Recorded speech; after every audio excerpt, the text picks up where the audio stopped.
नमस्कार मित्रों, मेरा नाम कृष्ण गोपाल शर्मा है और आप देख रहे हैं प्रजाधिकार संदेश।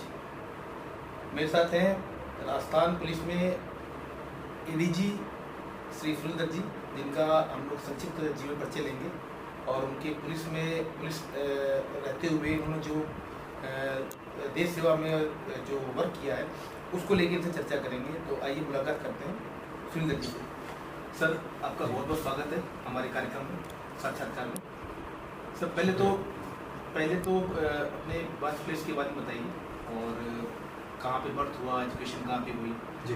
तो मैं मूलतः पंजाब का रहने वाला हूँ जी। पंजाब में एक ज़िला है लुधियाना जी। वहाँ मेरा बर्थ हुआ। मैं बेसिकली वहीं का ही जी। रहने वाला हूँ और परिवार में भी माता पिता अभी भी वहाँ रहते हैं जी।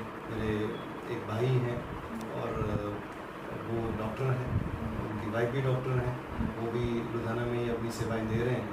सिस्टर हैं, गवर्नमेंट में लेक्चरर हैं गवर्नमेंट कॉलेज में, और उनके जो पति हैं वो सुपरिटेंडेंट इंजीनियर हैं। और मेरी जो प्रारंभिक पढ़ाई जो है बेसिक जो मेरी एजुकेशन है वो मैंने बीकॉम किया स्कूलिंग करने के बाद लुधियाना से, और कॉलेज करने के बाद फिर एमबीए किया मैंने पंजाब यूनिवर्सिटी चंडीगढ़ से, और वो करने के बाद मैंने एक दो प्राइवेट जॉब भी करी। अच्छा। जिसमें लगभग ड्यूरेशन बिल्कुल छोटा कंपटीशन के टाइम पे। हाँ, लेकिन कंपटीशन स्टार्ट करने से पहले मैं, आप ये मानिए कि कभी 4-5 महीने एक जॉब देखी, फिर 4-5 महीने दूसरी जॉब देखी, फिर मुझे लगा नहीं मेरा कोई जो मिशन है या मेरा कोई टारगेट है वो कोई और है। तो उस सिलसिले में फिर मैंने सिविल सर्विसेज की तैयारी शुरू कर ली, और इन द मीनवाइल मैंने एक पब्लिक सेक्टर अंडरटेकिंग थी, ज़्यादातर लोगों से ये जो बीमा कंपनी होती हैं, यूनाइटेड इंडिया इंश्योरेंस कंपनी में मैं ऑफिसर था, और साथ में ही मैंने फिर उस जॉब में रहते रहते मैंने अपनी सिविल सर्विसेज की तैयारी करी चंडीगढ़ में रह के, और उसके बाद सिलेक्शन होने के बाद मैं मसूरी और हैदराबाद। जी सर, ये जानना चाहेंगे कि एक आइडियल होता है सर, किसी भी जीवन में भी कुछ बनने के लिए डेस्टिनी तो वर्क करती है जी, लेकिन एक होता है कि भाई मेरे को, जैसे आपने बताया कि प्राइवेट करते करते मेरे माइंड में क्लिक आया कि भाई ये मेरा डेस्टिनी नहीं है जी, डेस्टिनी कुछ और है जी। तो उसके बारे में सर बताइए कि क्या ऐसा क्लिक आया कि भाई लगा कि नहीं, मैं इसके लिए नहीं बना, मैं किसी दूसरे काम के लिए। मुझे जो लगता है, जी। पहली बात तो ये था कि जब हम, वैसे तो मुझे लगता है कि समाज के लिए हर तरह की जॉब, चाहे वो किसी लेवल की है या किसी भी सेक्टर में है, पब्लिक सेक्टर में है या प्राइवेट सेक्टर में है, वो महत्वपूर्ण है। जो समाज की जो बिल्डिंग है, जो सारी है जिसको हम बनाते हैं, उसमें मेरा मानना ये है कि उसमें गवर्नमेंट का भी बहुत बड़ा रोल है और प्राइवेट संस्थाओं का भी बहुत बड़ा रोल है। पर मैंने देखा कि जब मैं प्राइवेट नौकरी कर रहा था या प्राइवेट जॉब कर रहा था, तो मेरा जॉब का जो दायरा था वो थोड़ा सा छोटा, लिमिटेड था। तो उस लिमिटेड दायरे में अगर आप कुछ भी ज़्यादा करना चाहें, आप कोई बड़ी चीज़ करना चाहें, आपका जो डिसीजन है, आप चाहते हैं कि बहुत लोगों से जुड़ा रहे वो डिसीजन, जो निर्णय बनाने की आपकी क्षमता है, और बहुत लोगों को इन्फ्लुएंस करे और बहुत लोग आपके साथ जुड़ के काम करें, तो प्राइवेट जॉब में थोड़ा सा कम हो जाता है। तो मुझे ये लगा कि अगर आप ढंग से सामाजिक तौर पे कोई ज़्यादा लोगों से जुड़ना चाहते हैं, तो प्राइवेट से आपको हट के पब्लिक की तरफ आना पड़ेगा। और सर, फादर आपकी फैमिली क्या है, क्या किसान है, क्या गवर्नमेंट जॉब से रिटायर्ड है, कैसे फादर? नहीं, फादर हमारे गवर्नमेंट जॉब में थे। गवर्नमेंट जॉब में? हाँ जी सर, गवर्नमेंट जॉब में थे। मदर तो घर में रहते थे और हम सबका ध्यान रखते थे जी। और सर, ये जब आपने जॉब जो स्टार्ट करी उस समय एज क्या थी आपकी? एज मैंने जब पहले प्राइवेट, जब मैंने पहली जॉब स्टार्ट करी तो मेरी एज लगभग 23 इयर्स या 23.5 ईयर थी, मुझे लगता है। और फिर 2-3 जॉब करी, फिर पब्लिक सेक्टर में भी आए, फिर पुलिस में आए। तो अपन ने जो आपने बताया कि भी जब पुलिस के लिए आपने तैयारी करना स्टार्ट किया, तो उस समय पहला बैच आपने राजस्थान चुना था या और कोई था? नहीं, मेरा पहला जो सिस्टम था उसमें हर जो कैंडिडेट होता है वो नॉर्मली अपने घर ही जाना चाहता है, परंतु अगर मान लो आपका मेरिट में स्थान जो है थोड़ा नीचे है, तो फिर वो आपको होम स्टेट ना मिलके एक जनरल रोस्टर में आप आ जाते हैं। तो उस रोस्टर के तहत मुझे राजस्थान मिला। तो आपको ऑप्शन मिले थे कि भी ये स्टेट्स ओपन है? अब सिर्फ एक ही था कि आप इधर घर आना चाहते हैं या नहीं आना चाहते, तो हमने कहा हाँ आना चाहते हैं, और फिर बाकी जो रोस्टर में मिला तो राजस्थान मिल गया। हालांकि उसके बाद भी मैंने एक बार फिर ट्राई करा था कि शायद मेरे को होम टाउन मिल जाए। मैं IAS की ट्राई कर रहा था। जी। तो जब दोबारा मैंने करा तो तब तक मेरा काडर राजस्थान हो चुका था, और जब राजस्थान के बारे में बातचीत हुई, पता लगा लोगों से, क्योंकि यहाँ नौकरी से पहले मैं कभी नहीं आया, कभी नहीं। तो जब मैंने पता लगा तो बहुत ही शालीन एंड बहुत ही रंगीन और बहुत ही बढ़िया कल्चरली बहुत ही रिच स्टेट की बात हुई, और एडमिनिस्ट्रेशन वाइज भी बहुत लोगों ने इसकी प्रशंसा करी कि राजनीतिक परिप्रेक्ष्य देख लें या प्रशासनिक जो व्यवस्था देख लें या पुलिसिंग देख लें, वो यहाँ बाकी तमाम स्टेट से बेहतर है। तो मैं बहुत खुश था कि मुझे राजस्थान मिला, और फिर इस तरह से राजस्थान। तो बैच कौन सा था अपना? मैंने 1993 और पहली से पोस्टिंग अपनी? जब मैंने पहले तो इनिशियली हम लोग ट्रेनिंग करते हैं जी। अपने जो हमारी इनिशियल ट्रेनिंग मसूरी और हैदराबाद होने के बाद, तो पहले मैं प्रोबेशनर जोधपुर में रहा, और जोधपुर के बाद फिर मेरा जो एज CO कह लें या ASP कह लें, वो मैं अजमेर में था। उसके बाद मुझे सीनियर स्केल मिल गया 4 साल पूरे होते ही, और 4 साल पूरे होते ही फिर जो पहली पोस्टिंग एज SP मिली वो कमांडेंट भरतपुर में जो बटालियन है हमारी RSC की, उसमें मैं रहा हूँ। और 4-5 महीने बाद मेरा तबादला जो है वो भरतपुर से होके एज SP झालावाड़ हुआ। पहला इंडिपेंडेंट आपको झालावाड़? मेरा डिस्ट्रिक्ट झालावाड़।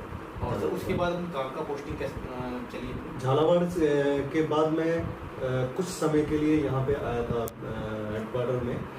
यहाँ मैं राजस्थान स्टेट इलेक्ट्रिसिटी बोर्ड में विजिलेंस चीफ या डायरेक्टर विजिलेंस रहा हूँ। और उस समय जो पूरा बोर्ड था उसमें कंपनियां अलग अलग नहीं होती थी, सिर्फ एक बोर्ड ही होता था। जयपुर जोधपुर जी। फिर मैं जैसलमेर रहा, और जैसलमेर के बाद मैं सवाई माधोपुर आ गया, SP सवाई माधोपुर रहा, और उसके बाद मैं बीच में 4 या 5 महीने के लिए मैं SP सिक्योरिटी रहा हेडक्वार्टर में। उसके बाद मेरी पोस्टिंग SP दौसा हुई। दौसा के बाद मैं फिर एक बार यहाँ एज SP इंटेलिजेंस रहा। फिर 4-5 महीने बाद मेरी posting as SP Sri Ganganagar हुई, और उसके बाद फिर मैं वापस जब यहाँ आया तो मैं क्राइम ब्रांच में 2-3 साल मैंने काम किया।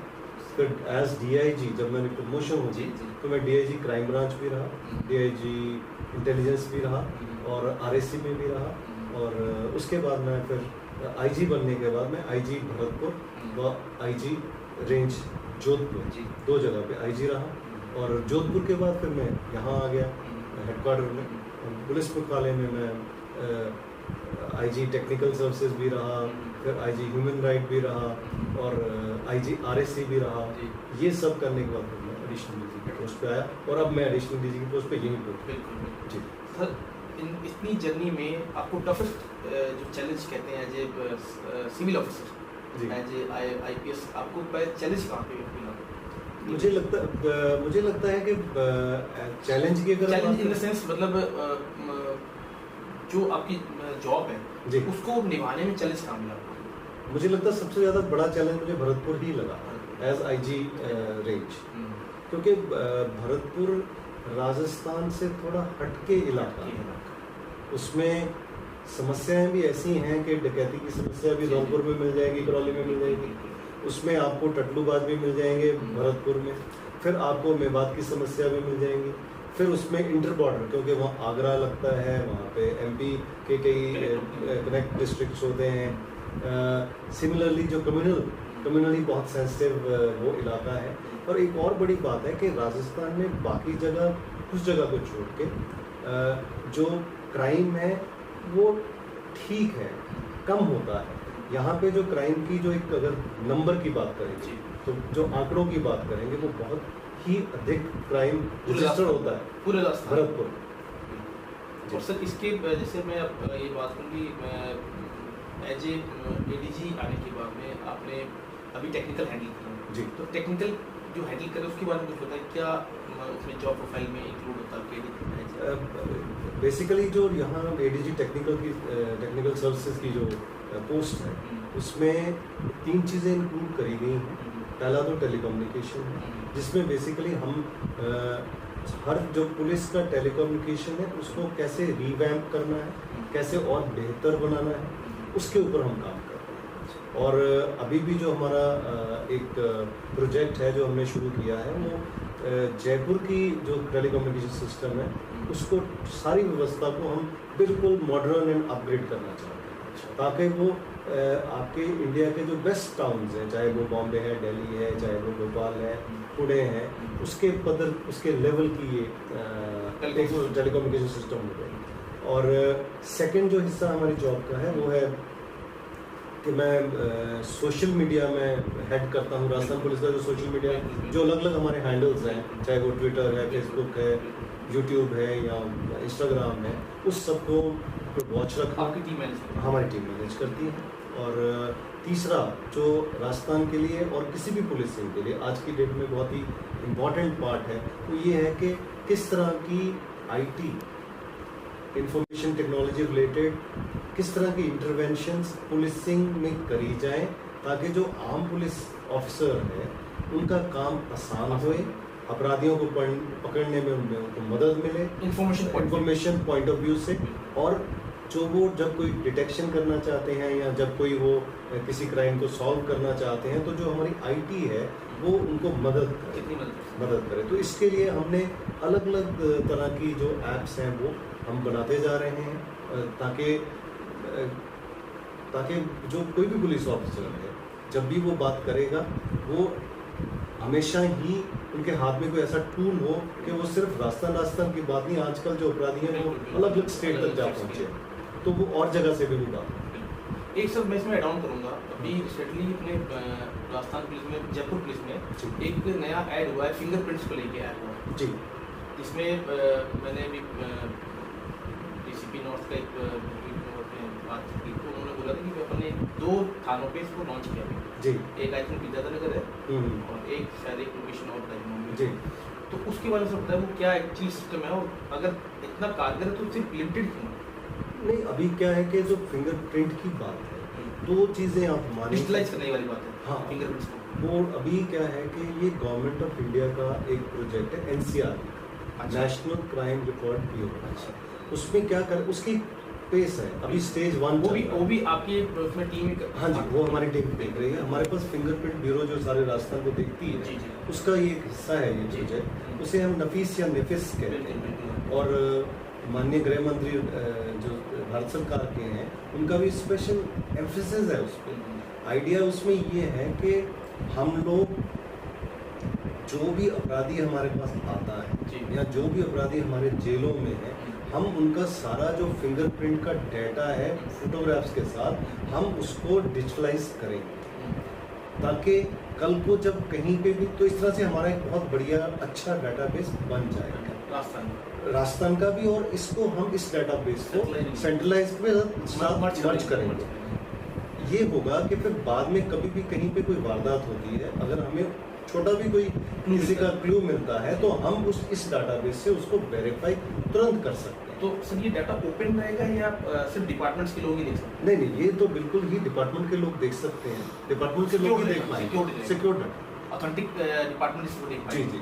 इसके साथ जो अच्छा, इस व्यवस्था को जो अभी जिला लेवल पे आ रही है, सेकंड स्टेज में इसको प्रत्येक पुलिस स्टेशन लेवल पे लिया जाएगा, ताकि पुलिस स्टेशन पे जैसे कोई व्यक्ति आता है, चाहे वो संदिग्ध है या वो अपराधी है, वो जैसे उसका जो फिंगरप्रिंट्स लेंगे डाटा के तहत या डाटा बेस से वो सारा मिलान कर लेगा, ये पता लग जाएगा हमें कि ये आदमी है कौन, इसने पहले कोई अपराध करा है या नहीं करा है, ये बात आ जाएगी। Either he is from Rajasthan और कहीं का वो डाटा जी इस तरह की आईटी। एक और जो इम्पोर्टेंट काम हम कर रहे हैं वो बेसिकली ये है कि फेशियल रिकॉग्निशन की बात की, फेस रिकॉग्निशन, तो उसमें बेसिकली ये है कि हम ग्रेजुअली उस पर काम कर रहे हैं, थोड़ा समय लगेगा, कि अगर कोई भी व्यक्ति हमारा नाकाबंदी कर रहा है या कोई चेक पॉइंट पे है या कोई कांस्टेबल है, वो किसी की फोटो ले, वो फोटो का मिलान भी हम डाटा से कर पाए, सर्वर वो भी उसका भी डाटा बेस है, हाँ जी,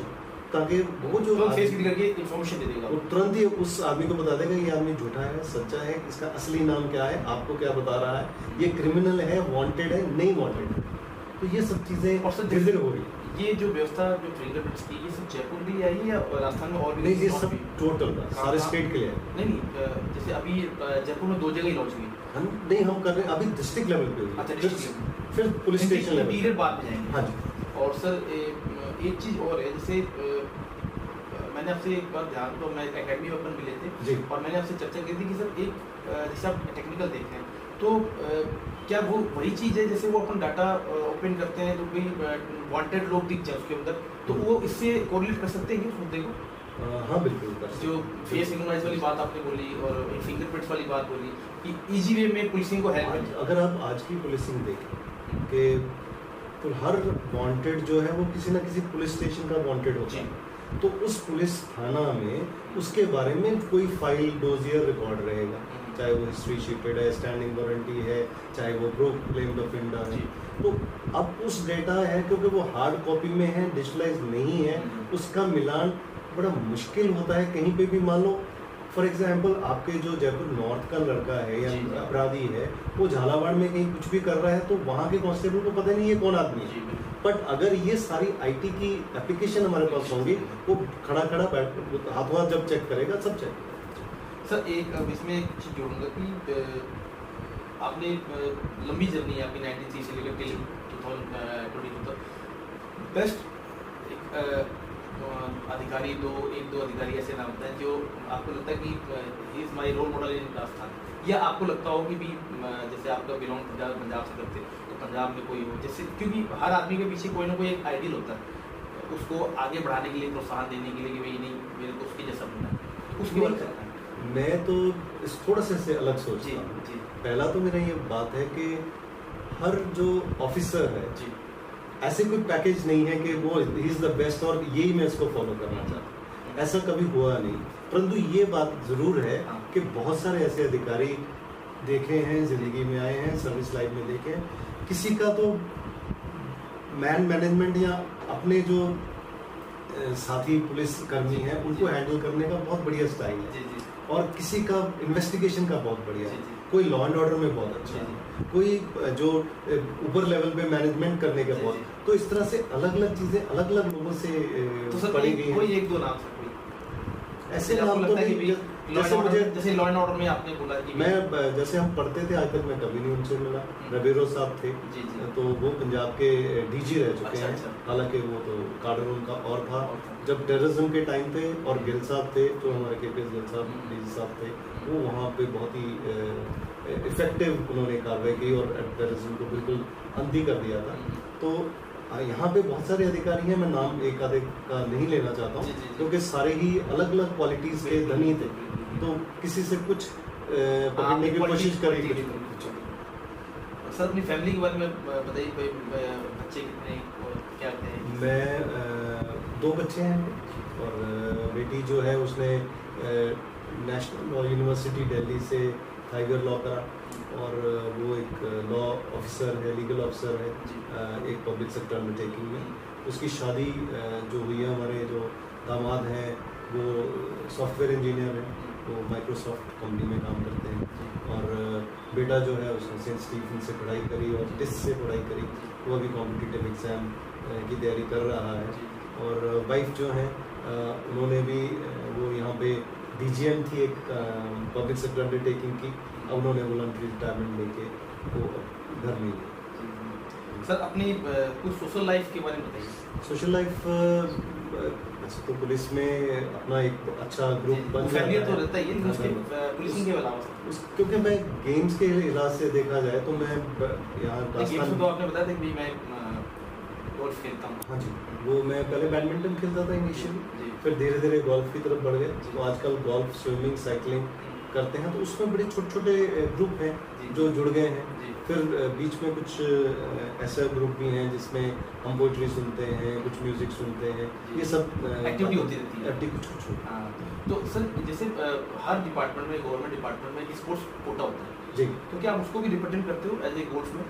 नहीं ऐसे मतलब टीम की बात, एज ए टीम में आज की डेट में जो राजस्थान पुलिस की गोल्फ टीम है उसका मैं कैप्टन हूँ। अच्छा। और यहाँ से जब भी हम इंटर स्टेट पुलिस टूर्नामेंट होता है जिसमें BSF, CRPF, SSB, वो सारी जो दूसरी ऑर्गेनाइजेशन है उनकी टीम्स भी आती हैं और जितने भी अपने स्टेट हैं उनकी भी टीम्स आती हैं। कोई एक छोटी सी मेमोरी अगर शेयर करना चाहते हो किसी मैच के बारे में? मैच में कई बार गए हो तो आपको एक्सपेक्टेड लगा? कई बार बड़ा अच्छा ये लगता है कि जब हम वहाँ, मुझे याद है मैं तब आज से कुछ साल पहले जब खेलने गया तो मैं IG ही था शायद, और जब हम वहाँ खेल रहे थे हम कलकत्ता खेल रहे थे, तो जब कलकत्ता खेल रहे थे तो हमारे साथ जो इंडिया की बेस्ट बड़ी ऑर्गेनाइजेशन है उनके 3 चीफ DG लेवल के ऑफिसर खेल रहे थे, तो वो बड़ा मज़ेदार था उनके साथ खेलना ही। और क्योंकि वो इतने सीनियर थे कि खेलना कम और उनसे डर ज़्यादा लग रहा था। जी सर, अगर मैं पूछूं कि फेवरेट फूड आपका? फेवरेट फूड मेरा पंजाबी ही है। जैसे क्या मतलब? पंजाबी में मक्की की रोटी सरसों का साग, काली दाल, जो नेचुरल है, जो नेचुरल हमारा नेचुरल है। और sir favourite colour? Favourite colour blue sky.